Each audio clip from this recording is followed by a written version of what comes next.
Video को like और share करें।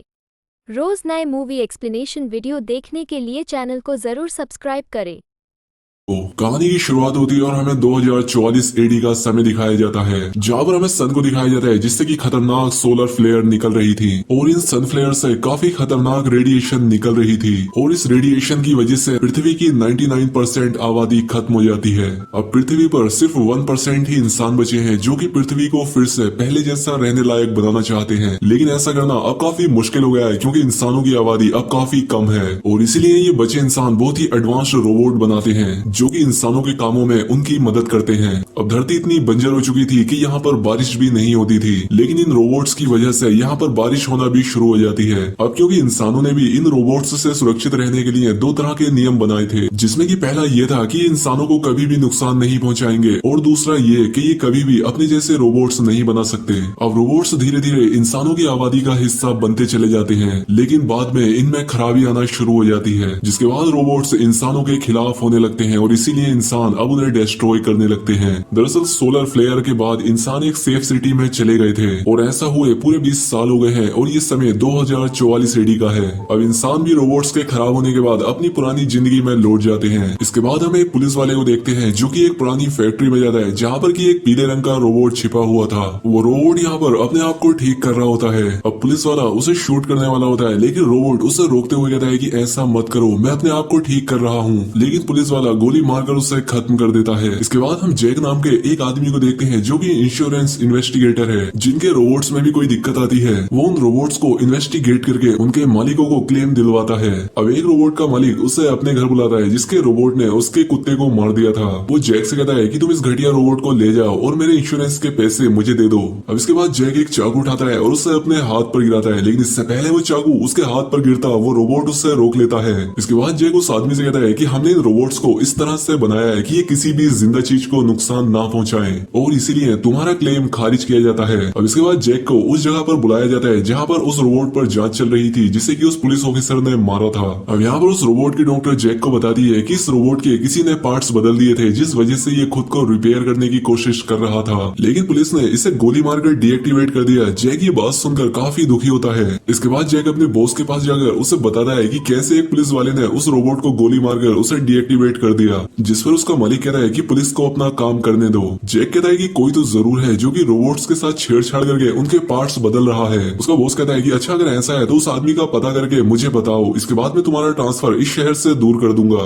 दरअसल जैक शुरुआत से ही शहर से दूर जाना चाहता है। इसके बाद जैक इन्वेस्टिगेट करने के लिए एक कंस्ट्रक्शन साइट पर जाता है जहाँ पर की बहुत सारे रोबोट्स काम किया करते थे। तभी वहाँ पर जैक वहाँ के सुपरवाइजर को एक इंसान को मारते हुए देखता है। जैक सुपरवाइजर से पूछता है कि तुमने इस इंसान को क्यों मारा, जिस पर वो कहता है कि जब रोबोट्स में खराबी आ जाती है तब हम उन्हें मारकर स्लम एरिया में फेंक देते हैं और अगर हमें यहाँ पर कोई इंसान दिखता है तो हम उसे भी गोली मार देते हैं ताकि इन रोबोट्स पर उसकी नजर ना पड़ सके, वरना वो उनके पार्ट्स को बदलकर उनकी प्रोग्रामिंग में बदलाव कर देंगे। खैर अब इसके बाद जैक नीचे आकर उन रोबोट्स को चेक करता है जो कि काफी निराश और उदास दिख रहे थे। जिसके बाद जैक एक रोबोट के पास भी जाता है लेकिन वो खुद को जलाकर मार देता है। अब इसके बाद जैक अपनी कंपनी में जाता है जहाँ पर उसे उसकी कंपनी के रोबोट में एक न्यूक्लियर बैटरी मिलती है जो कि जैक की कंपनी नहीं लगा रही थी, इसलिए जैक का बॉस उसे उस आदमी के बारे में पता करने के लिए कहता है जिसने इस बैटरी को एक्सचेंज किया है। इसके बाद जैक अपनी इन्वेस्टिगेशन शुरू करता है और कंपनी के रिसर्चर से मिलता है, जिसके बाद वो रिसर्चर बताता है कि ये काम कोई इंसान नहीं कर सकता, यानी कि कोई भी इंसान रोबोट के अंदर इस बैटरी को नहीं लगा सकता। इस काम को अंजाम कोई दूसरा रोबोट ही दे सकता है।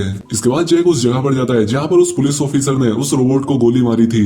यहाँ पर खोजबीन करने पर उसे एक न्यूक्लियर बैटरी मिलती है। इसके बाद वो उस पुलिस ऑफिसर से मिलता है और उससे वो न्यूक्लियर बैटरी दिखाता है। वो ऑफिसर कहता है कि मुझे नहीं पता कि ये बैटरी कहाँ से आ रही है, लेकिन मैं तुम्हें एक लेडी के पास ले जा सकता हूँ जो कि हमारी इस मामले में मदद कर सकती है। अब इसके बाद ये उस लेडी के पास जाते हैं जहाँ पर ये एक लेडी रोबोट को भी देखते हैं जिसे कि मॉडिफाई किया गया था, यानी कि वो दूसरे रोबोट्स को भी बना सकती है और इंसानों को नुकसान भी पहुंचा सकती है। लेकिन ये सब रूल्स के खिलाफ था, इसलिए जैक पूछता है कि इस रोबोट को किसने बनाया, जिस पर वो लेडी कहती है कि मुझे नहीं पता। ये बात सुनकर उस पुलिस वाले को गुस्सा आ जाता है और वो अपनी गन निकालकर उस रोबोट पर गोली चलाता है और उसका उसका एक पैर टूट जाता है। अब इसके बाद ये दोनों बाहर चले आते हैं, जहाँ पर वो पुलिस ऑफिसर जैक से कहता है कि मैंने ये जानबूझकर किया। अब देखना ये औरत इस रोबोट को सही कराने के लिए उस जगह पर जाएगी जहाँ पर उससे बनाया गया था। जैक कहता है कि उसके पास न्यूक्लियर बैटरी है जिसको वो आदमी खरीद लेगा। पुलिस ऑफिसर कहता है कि देखो वहाँ से जो भी पैसा मिलेगा हम उसे आधा आधा बांट लेंगे। इसके बाद ये दोनों उस लेडी का पीछा करते हैं जो कि एक बहुत बड़े घर के अंदर जाती है। खैर यहाँ आने पर इन्हें एक लेडी डॉक्टर मिलती है। जैक उससे एक रोबोट के बारे में पता करता है कि इसे किसने बदला,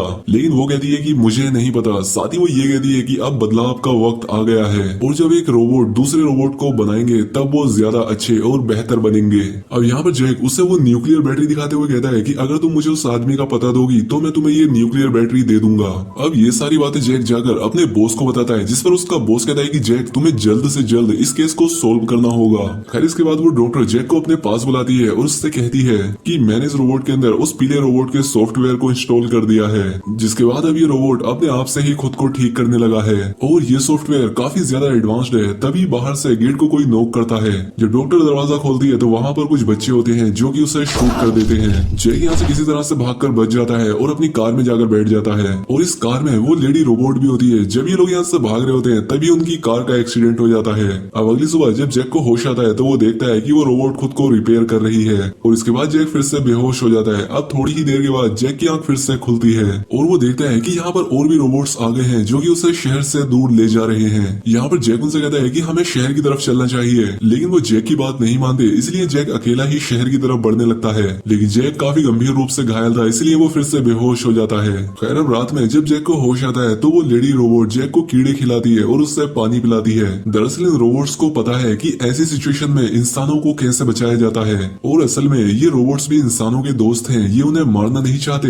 लेकिन इंसान इन रोबोट्स को मार रहे होते हैं। अब जैक यहाँ से अपने बॉस को अपनी लोकेशन भेजता है और अब बॉस उसी पुलिस वाले को जैक की हेल्प करने के लिए भेजता है। खैर अब थोड़ी ही देर के बाद वो पुलिस ऑफिसर जैक की बताई हुई लोकेशन के पास पहुंच जाता है। अब जैक भी समझ जाता है कि वो पुलिस वाला उसके आसपास ही कहीं है, इसीलिए वो उन रोबोट्स से टॉयलेट करने का बहाना करके उनसे दूर चला जाता है। इसके बाद वो एक चट्टान के पास जाता है जहाँ पर वो फ्लेयर गन से उसे अपनी लोकेशन बता देता है। अब फ्लेयर गन के सिग्नल को देखकर वो रोबोट्स भी समझ जाते हैं कि जैक ने अपने साथी को सिग्नल दिया है। अब इसके बाद वो रोबोट्स जबरदस्ती जैक को अपने साथ ले जाने लगते हैं। अब इसीलिए जैक भी उन्हें रोकने के लिए उन रोबोट्स के उस हिस्से पर वार करता है जहाँ पर उनकी बैटरी थी और तभी उनकी बैटरी भी गिर जाती है। अब इतने में ही वो पुलिस ऑफिसर भी पहुंच जाता है जो कि उन बैटरीज के लिए ही यहाँ पर आया था।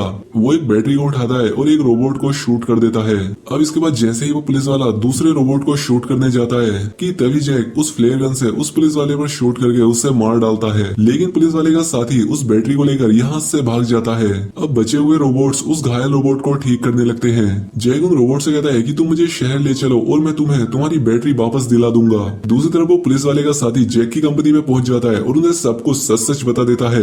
अब जैक के बॉस के पास एक आदमी आता है और उससे बताता है कि जब हमने रोबोट्स को बनाया था तब हमने दो बातों का ध्यान रखा था कि कोई भी रोबोट्स अपने जैसे दूसरे रोबोट्स नहीं बनाएंगे और वो इंसानों को नुकसान नहीं पहुंचाएंगे।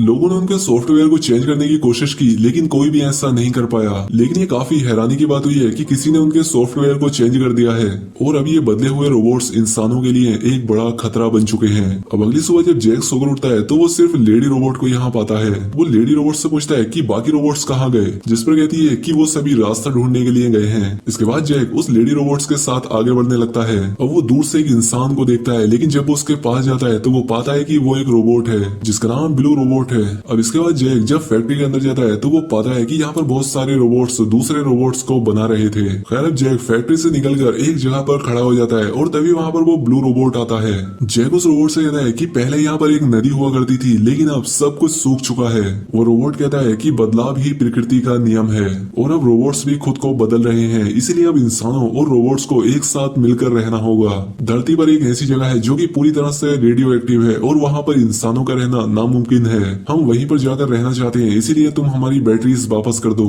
जैक के पास वो बैटरी होती है जो कि उस ब्लू रोबोट को अपनी नई बॉडी के लिए चाहिए थी। इसके बाद हम जैक के बॉस को देखते हैं जो कि उस जगह पर पहुंच जाता है जहां पर उस पुलिस वाले की बॉडी है। तभी वहां पर जैक का दूसरा साथी भी आ जाता है जो कि नए रोबोट्स को इंसानों के लिए खतरा समझता है और उसने जैक की वाइफ को किडनैप कर रखा होता है। ये देखकर जैक का बॉस उस पर गन तान देता है, लेकिन उसका साथी जैक के बॉस को गोली मार देता है। दूसरी तरफ हम ब्लू और उसके बाकी साथी रोबोट्स को देखते हैं जो कि एक डॉग्स जैसे दिखने वाले रोबोट को बना रहे थे और इसके बाद उसमें उस न्यू बैटरी को लगा देते हैं, जिसके बाद वो डॉग रोबोट एक्टिवेट हो जाता है। उन रोबोट्स ने जैक के लिए एक गाड़ी भी रिपेयर कर दी होती है ताकि वो अपने शहर वापस जा सके। जाने से पहले जैक लेडी रोबोट से कहता है कि मुझे माफ कर दो, मुझे तुम्हें समझना चाहिए था, जिसके बाद वो वहां से चला जाता है।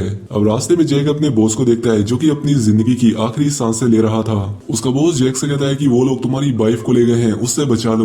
दूसरी तरफ वो लोग भी उन रोबोट्स के पास आ जाते हैं और वो ब्लू रोबोट को अपने रास्ते से हटने के लिए कहते हैं, लेकिन ब्लू रोबोट कहता है कि मैं तुम्हारे किसी भी ऑर्डर को नहीं मानूंगा। जिसके बाद वो उसे गोली मारकर उसके हार्ड डिस्क को निकाल लेते हैं। जिसके बाद वो जैक का साथी उस लेडी रोबोट को भी गोली मार देता है। तभी वहां पर जैक भी पहुंच जाता है और वो अपनी कार से उन्हें जोरदार टक्कर मारता है। इसके बाद वो उन सभी को शूट करने लगता है।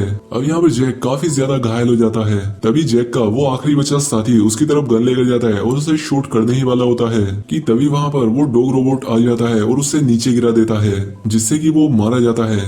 अब इस तरह से जैक की वाइफ भी आजाद हो चुकी थी और वो अपनी बेटी को लेकर जैक के पास आती है, जिसे देखकर जैक बहुत खुश होता है। और तभी यहाँ पर वो लेडी रोबोट भी आ जाती है और उसकी जान बचाने के लिए जैक का शुक्रिया अदा करती है। अब इसके बाद जैक अपनी वाइफ और अपनी बेटी के साथ शहर के लिए निकल जाता है और इसी के साथ ये फिल्म यहाँ पर खत्म हो जाती है।